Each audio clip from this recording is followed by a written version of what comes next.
Sorry, you guys. Something about the storage it cut off, so I got to go in and do some more things. So this is part two, if you're following along with the testimony. So got home. Um, they had to wheel me downstairs when I was discharged. Wheel me downstairs. My husband and the nurse worked their hardest to get me in the truck. So now my husband did stay the first night. The second night, he did go home. It was around about 12 something when he went home to take care of the kids. He's calling back and forth, back and forth. He's coming back to check on me. Then the last time he got the kids situated, took them to where they need to be so that way he could come home and deal with me. So got me back home. The kids came home and stuff like that. And they were so surprised to see me. Oh my gosh. Jay cried. He cried when he saw me. It was a scary moment for the kids. So everybody reacted different, and that's the reason why you guys may not see Gabby on camera. That's one of the twins, the baby twin. Ever since I had that scare, this girl comes to me, I kid you guys not, every 20 minutes. Multiple times a day. She'll come, hey mom, she'll pat my hair, or she'll come lay on me, she'll come give me a hug. And she just kisses all of them. I'm like, girl. So even to this day, she'll come in here, she'll lay on me. And if we're like, girl, what you doing? Like, oh, I just want to come see my mom. So one day I had to ask her. I think I asked her this year. I was like, yeah, but why you every time I turn around, you looking at me, or you coming there, you hugging on me, you kissing on me, you rubbing on me, what's up? So I was like, are you doing that because what happened to mommy, and you're scared that you could have lost mommy, so now you just want to hug on me, love on me? Excuse me. And she was like, yes. And I looked at her, I said, I understand. I said, I get it. I said, nah, but it's a lot. It's excessive, but I get it. I said, I get it, and I'm going to let you have that. I say, but, I'm okay. You don't have to come every time you think about it, every time you get up. I'm like, I'm okay. And I told her, I said, I get it, though, because if my lady was here, I would be talking to her, and I will hug her and everything. So I get it. Because I lost my mother. I called her lady. While she was even by her name, I either call her Shirley or call her my lady. I'd be like, hey, lady. So I say, I get it, because I don't have my mama. So it was a scare for you, knowing that you're young and everything, and there could have been a possibility that you lost your mama. I say, I get it. So you can get all the hugs and everything, but just let me breathe sometime. I get it. Plus, she's on the spectrum, so that's how she's handling grief. Or I did talk to her therapist that she had at the time, like maybe she suffered from PSTD, I don't know, or PTSD, sorry. So that's her thing. So everybody took it different. And the main thing is everybody stepped up. Oh my gosh, he did his thing, you guys. He took on the role of running the whole entire house. Because normally I run the house, get everything situated, the kids, groceries, cooking, cleaning, whatever. He does too, but mainly me. So he had to wake up the kids, especially school was right around the corner. He has to wake up the kids.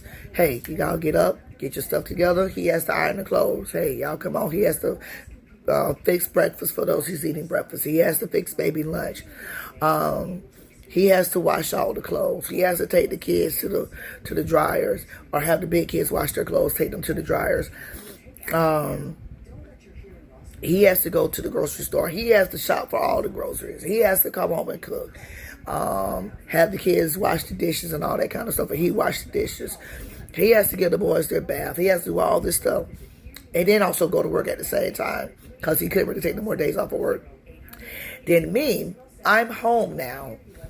And I could not walk without assistance. My grandmother did give me her walker, but I couldn't use the walker at the time like that. So I'm in a wheelchair.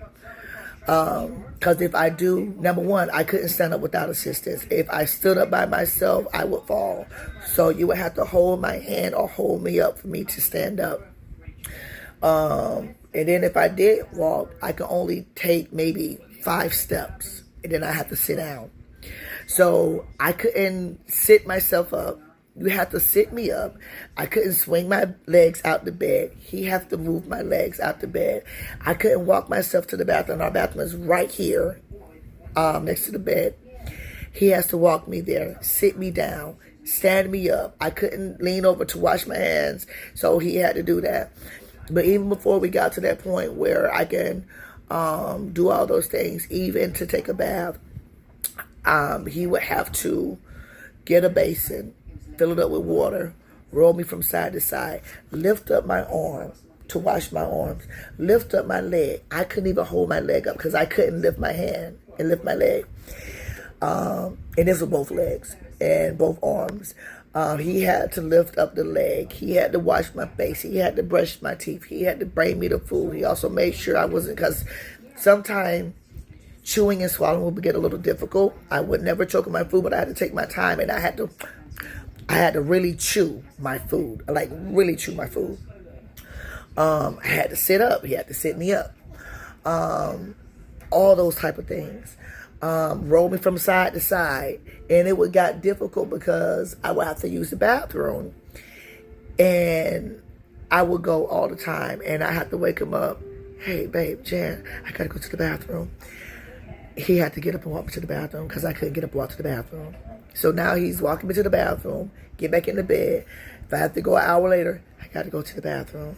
He had to get back up, walk me to, and I know he was tired. He was tired. And I kind of felt bad because I didn't want to keep bothering him to go to the bathroom, so I would try to hold it as much as possible. Like, listen, you don't do that. If you got to go to the bathroom, let me know. I don't want you laying there holding it in. That's my job. You're my wife. I got to take care of you. It's not a problem for me. That's what I signed up for. And sickness and in health. I was like, okay. But me, I still like, and when he had to go back to work, I give kudos to my big boy. He wasn't working at the time. Couldn't work at the time. And that's a story for another time. And the whole ordeal with him is another miracle within itself. He would get up, he would walk me to the bathroom, he would sit on my bed till I finished. If I needed the toilet paper, get the toilet paper, he'd get my rag, wet my rag with soap, I could wash my hands and all that kind of stuff. He would not move, he would not leave. He would sometimes sit in the bathroom with me, my oldest. So one day I was like, EJ, you're not embarrassed to sit in the bathroom with your mama? Walk me to the bathroom. He was like, you're my mama. Why would I not want to help my mother? You take care of me. Even in my hard times. You didn't disown me. You didn't throw me away. Even when things that took place and occurred and whatever, however, you didn't bash me. You told me the truth. You prayed for me. You cared for me. You loved me. And you took care of me. You gave birth to me. You sheltered me. You took it, even when I was sick. From the time you had me up until now, you've been taking care of me, protecting me, praying for me. You're my mother. Why would I not want to help my mother? You're my mama. You're my mama. You took care of me for 21 years and still taking care of me. So why would I find it strange, or why would I not want to walk my own mother to the bathroom because she has to use the bathroom? Like, don't you ever question that again. And I'll do it again because you're my mama.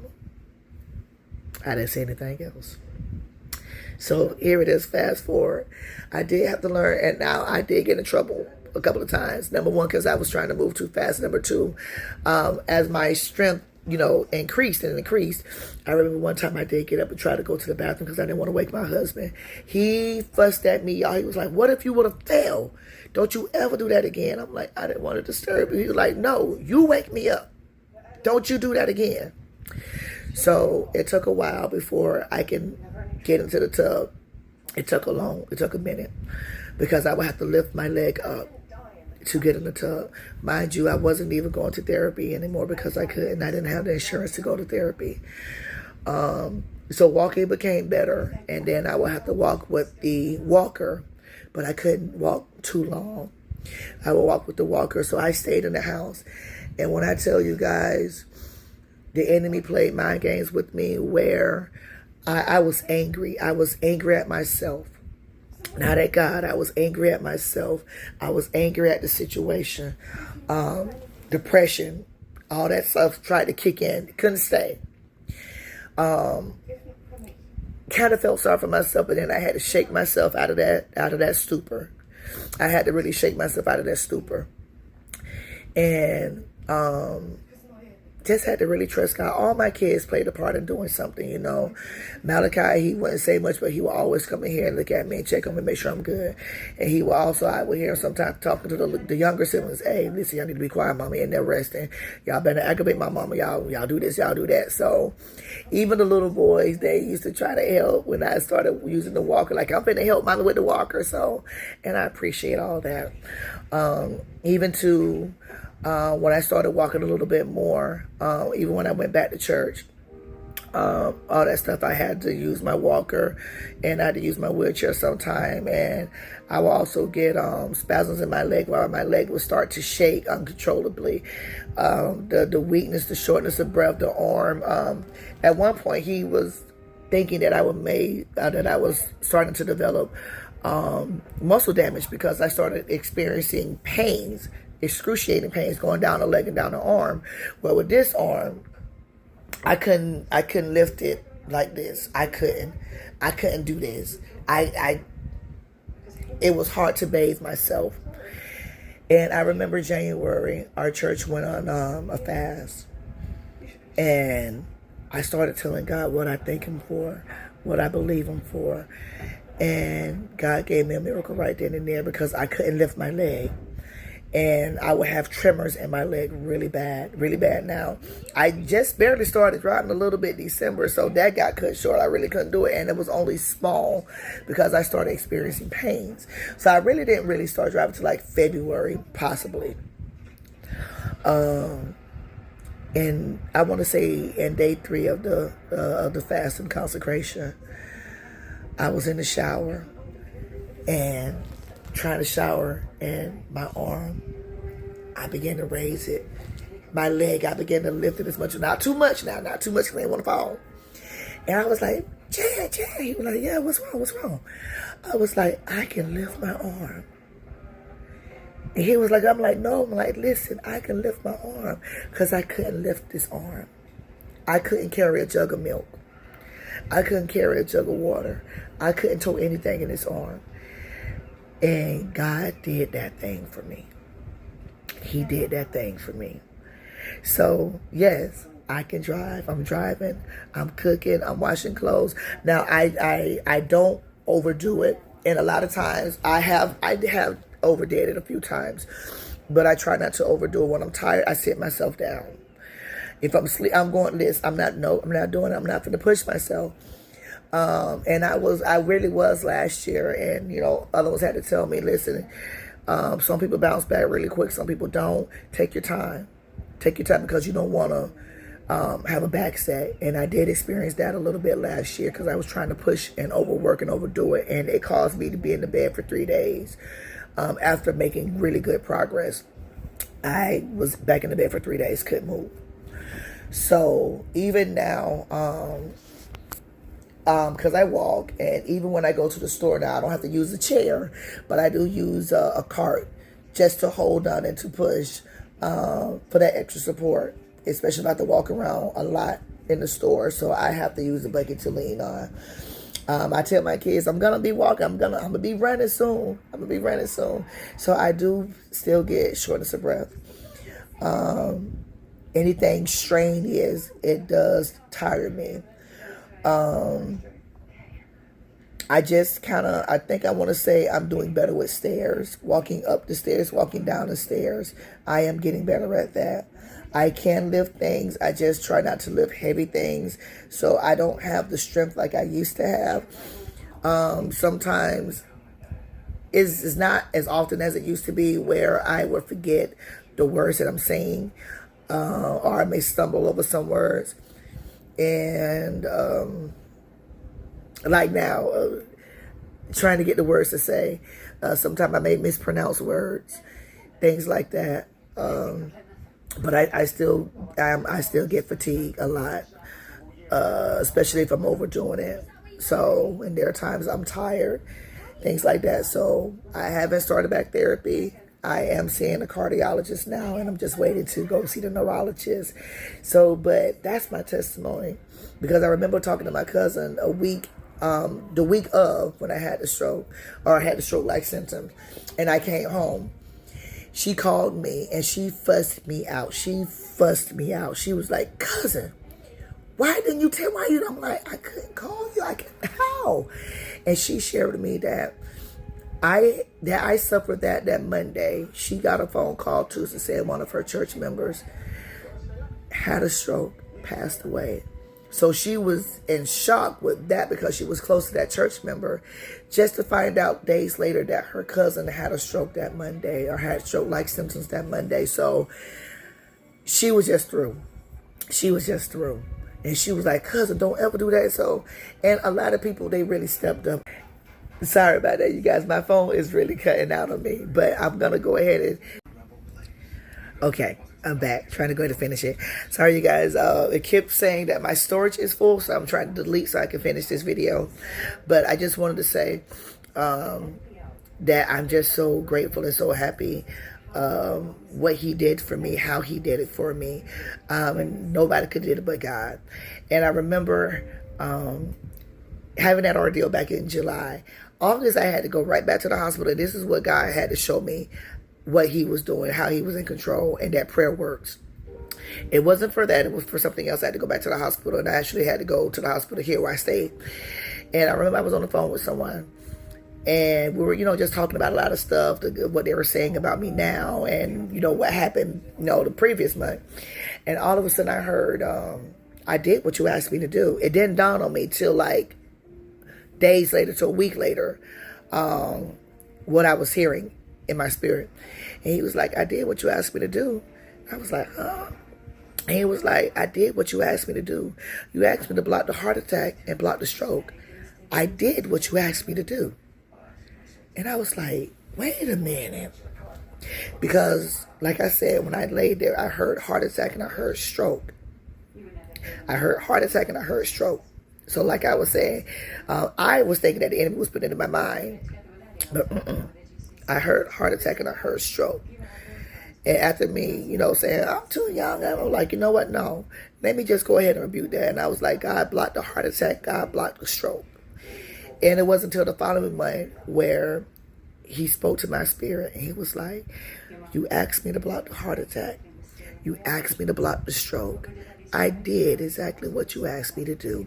So when I say that the neurologists were saying, oh, you didn't have a stroke because there was no bleeding on the brain, because God did exactly what I asked him to do. He blocked the heart attack. He blocked the stroke.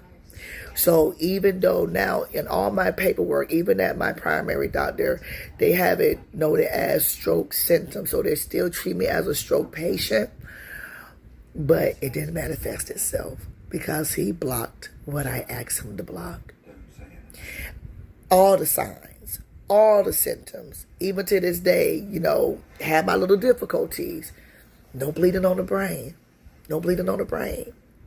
And even for them to say, oh, you got both tests done, only got one test done. Because God is faithful. He keeps his promises.